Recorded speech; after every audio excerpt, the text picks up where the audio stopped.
Chers amis, bonsoir. Vous êtes bien branchés sur Rango TV ce soir pour vous parler d'un grand concert qui va se tenir à Paris. Werason, le retour de Werason, le comeback de Werason, ce sera donc ce vendredi 17 septembre, jour J-4. Nous sommes bien le 13 septembre 2021. Akobe Tate, Bandekoba Bolingo, tout est fin prêt. Zénith de Paris, déjà, instrument, ezali ko bongama, son, ezali ko salema, Bandekoba Bolingo, na minute boye. Golf Kizola a Silibon Kokita na Paris. Golf Kizola Kati na Paris, na minute réunion na ba maître Nyonso, à partir de maître John, ba maître Tou Bazali, Pembeni, ya Golf Kizola, P Bazali ko bongisa, matali sécurité, oyo ya biso côté congolais. Bande koba bolingo, Nyonso boyoki, ezali kaka oboza koyoka. Werason a tina ki message pa ya Boketu premier, Père Baki na été match ezamabe donc makambe aliawa oyo achetembe akomona yango. Raphaël Ngomba Molobe nabino lelo ezali kaka kobeta nabino lisolo ya actualité moko. Phénomène Werason balobi yangiama lelo obubenga kaya nabino ngiama ako lakisabino lisusu ba show. Pendant 10 ans bozwaki moya ko tala ete pendant 10 ans batebele bazanga ki wera balobi yambala oyo boya ebele boya ko soutenir wenge musique à maison mère. Mais tala kaka masolo déjà internet ezalaka na vitesse ya kosakana te, mais vitesse ezalaka soit na sens auto na sens auto. Donc bato ba okima mbango na nzela na bango. Ba combattant basi ba publier que Werason bazwaki visa te, ba depuis vendredi ba pimelaki visa. Ba combattant basi ba publier que Werason akobeta te bazui fax lelo na sima ya midi ya lelo bazwaki ba fax na Bruxelles kweyaki na Paris kweyaki, mais balaki si fax te motosoka zai na assurance ala kisaka fax, même s'il faut que bomba ba en tête ya ba société to ya ba organisme o etindi to gouvernement bureau o etindi, et je ne vois pas le pourquoi ya ko bomba yango, même s'il fallait que bomba bobombi, mais bolaki si fax ba tanga ta que le concert est annulé. En face de moi Nazalina website ya Zénith, donc le site ya Zénith ezakoloba toujours que Werason concert ezali heure ba PC ezali de 20h à 23h. Donc toka kipe na maloba ya Werason que 20h à minuit Marcelo Eko Zala Katina Zénith le 17 septembre. Jour J-4 balobi oya kozanga etalié, mais ba combattant basi ba sali ba propagande tomoni ba bandi déjà vitesse internet ndenge ezalaka kaka balobi ke ekobeta mate. Comme na epsak bino na ba émission précédente na ba na bino que combattant aboyi, mais une partie ya ba combattant bandimi ezali te ke moto nyonso nde aboyi, donc makambo ezali kaka neti guerre soki ekozala guerre mbojima ikananga nde tokoyoka kuna na Zénith. Oh, bah, vous en avez chance à komona yango, ngai nazelaki invitation à Werason na zui yango te donc na okende te, voilà. Parce que biso bambuta to kendara pa en pamba te to zelaka to mona invitation penza pour na kozala sûr que match eza wo. Alors, na yango bande ko ba bolingo na tango na koloba. En tout cas, Beni Komvundu azali prêt déjà na Paris pour na akende kota la concert à Wera. Tu es bien que Beni Koya zozela mingi ya Kofi parce que wane ali présence ya Bindaba c'est kozala vraiment katina terrain katina et pas wapi kozala na défense arena et kozala matata, mais en tout cas son wana boza koyoka ali donc ba double Zénith Werason na betaka na bambula eleki, donc bambula jomeleka, donc tozomona ezali 0 parce que siko orchestre ezali sous rajeuni ezongi kaka na niveau oyo, mais moi ma ebineli moi makambo asika ekozala pe bako sangsa ona ebineli wana oya kala na banzi nde tolobai kaka liboso un spectacle de grande envergure tout à fait normal parce que boyebi bien Wera kolo stratégie na banzi makelelo bako tia toyebi te soki vraiment ekozala vraiment na ampleur. Toyebi que Fali abetaki na défi Wera azako ya na esprit ya défi te, mais Wera lobi atindela bango message lobi bobandaki musique na biso bokomi kokima tina bozo kima bino moko boyebi.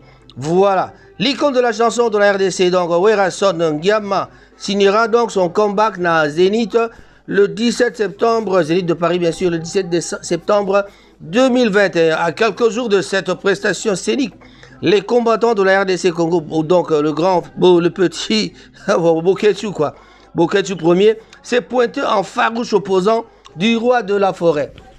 Bandeko baboni. Kaka musicien azo contre musicien, donc yemoka yebitina. Yango babi eza bombandate na question na Werason a pesa qui déjà réponse. Donc lors de son entretien avec nos confrères de Télé 50, Werason a envoyé un message très limpide à Boketu qui depuis plusieurs années s'oppose souvent à ses collègues artistes RD congolais qui projettent des productions scéniques à l'espace Schengen juste pour na kotombola musique yamboka Congo, pour na kotombola culture nabiso ezali likambo ya pasi pour la koyokake motomoko boye batomoko boye baboyi na bango. Boketu c'est notre frère, disait-il Werason. C'est un artiste qui a commencé sa carrière musicale à la même époque que nous. Tout le monde sait qu'il milite pour l'intérêt du pays. Mais ce que je déplore chez lui, ce sont les injures.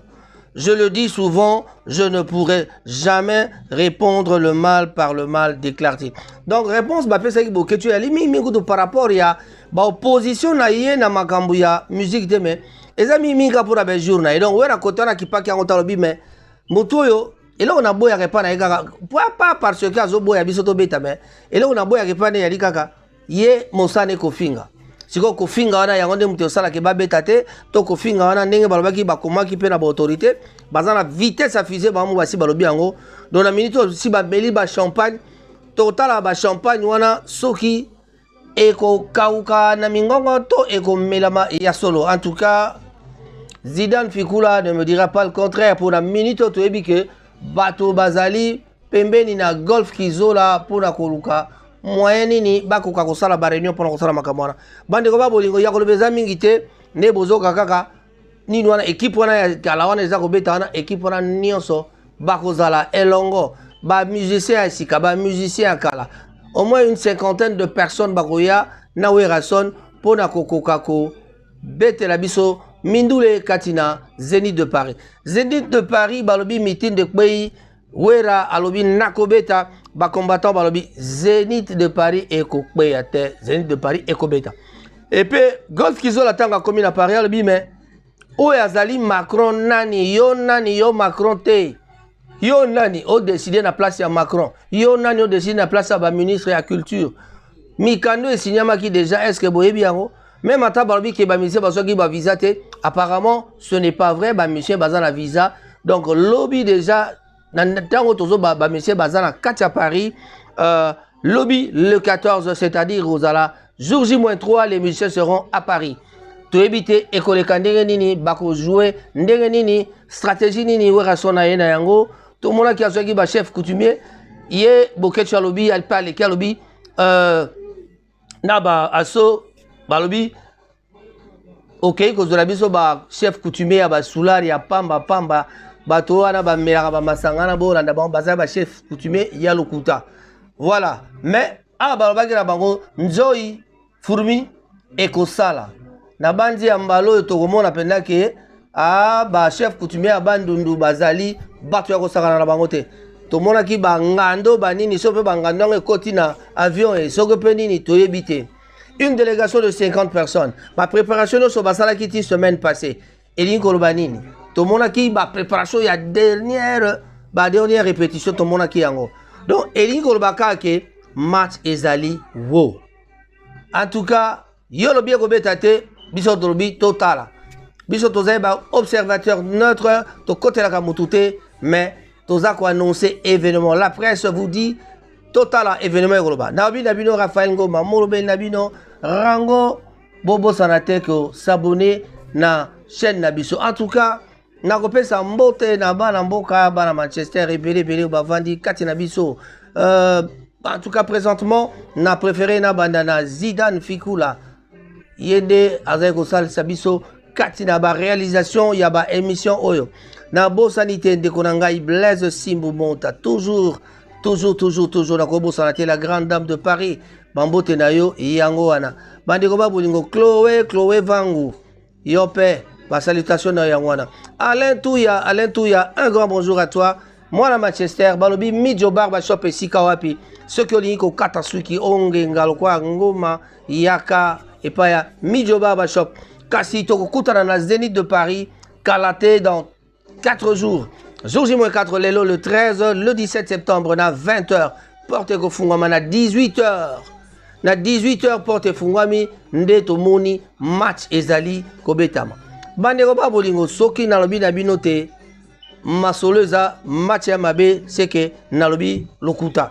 mais match eza kitoko tuna Claudie Sunga koyebisa yo Claudie Sunga lobi match ekobetama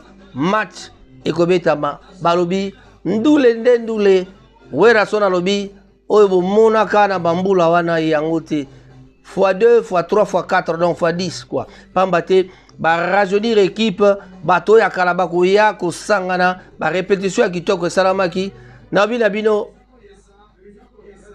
na olotaka na yo kata ba oyo bango ba oboya wana boyi banzembo bango baboya to yoka susu ba version ya ba Papa Lutumba omoni bana bakoli sikoyo akolakisa nani Papa Lutumba pe epa kenda tango na lobi makamba Papa Lutumba kanisi vieux Mangasa Patrick Mangasa un grand bonjour à toi balobi mokili ezalaka kaka bongo ata moninga keyebi so totikali na vie tozali toujours kobunda na makamba mokili nakopesa mbote na mama Sibomve Victoire bambote na yo yango wana en tout cas eza esengo mingi bongo so na pesi mbote te na mama Sisi mère Sisi bambote na yo mpe yango wana bandeko babolingo nyonso tokoloba tobosani te bandeko na biso ya baninga oyo ya biso bazali na Paris tozali na mama Nino Malonda ye na banzi tokokutana kaka kuna kati na Zénith epai wapi Werason akolakisa batalo na ye na bana mboka pour que bakoka kobetela biso mindule pe badanse ya somo bandeko na nga soki tolobi ke totala penza masolo ndenge ezoleka Richard Bafangasi ayebisi ngai vie kolanda bango te baza kokosa bana Paris baza kuna bongo sikoyo ebongo sikoyo kotala te kasi oki babi bongo sikoyo kotala te kasi omoni soko moto atie foto na yo sepeli nango te kotala yango te yo kamika koloba o ye kaka bafoto kotala yango te tala kaka kote voilà bandeko babolingo wana yali histoire ya vie totonga histoire ya vie bana mboka bana Paris wenge musique maison mère balobi sans faute jusque là eza sans faute parce que Golf Kizola moto amemi délégation ya liboso yende moto azali kobeta yemta ye pena kotia premier pas ya lokwa première pierre aye ko poser yango pour que bozala sûr que concert ekozala ba champagne ba meli ba mosu pe ba komela champagne mais mokolo concert ekobetama donc tango concert ekobetama bato mosu ba komela champagne tope mokolo moko akolela voilà nani akolela nani akomela champagne toyebi te tokotala kaka nani akolonga tokotala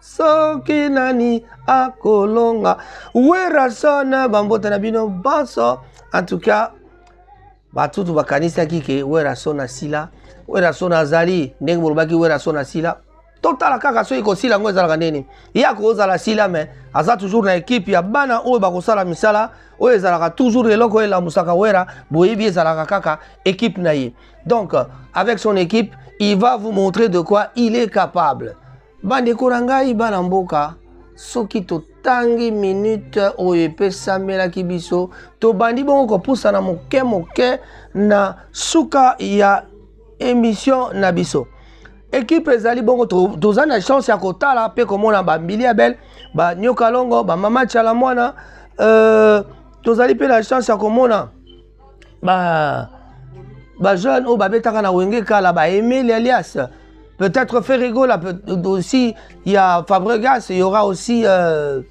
Héritier Watanabe.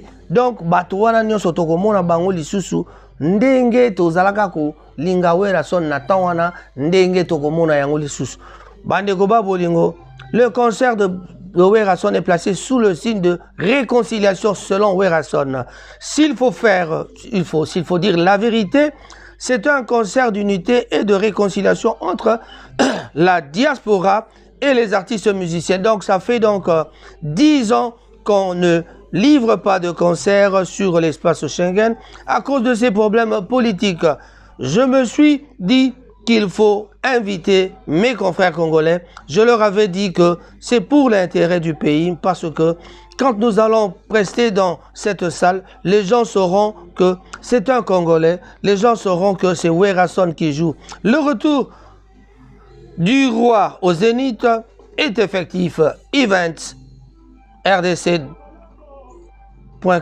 le média éventuel vous fera donc vivre cette prestation. Bandeko Bolingo. J'ai dit et j'ai terminé. Bye bye, bonjour à tout le monde. Et je pense à Aldan Ngoma, Patricia Ngoma. Merci, Anji Ngoma.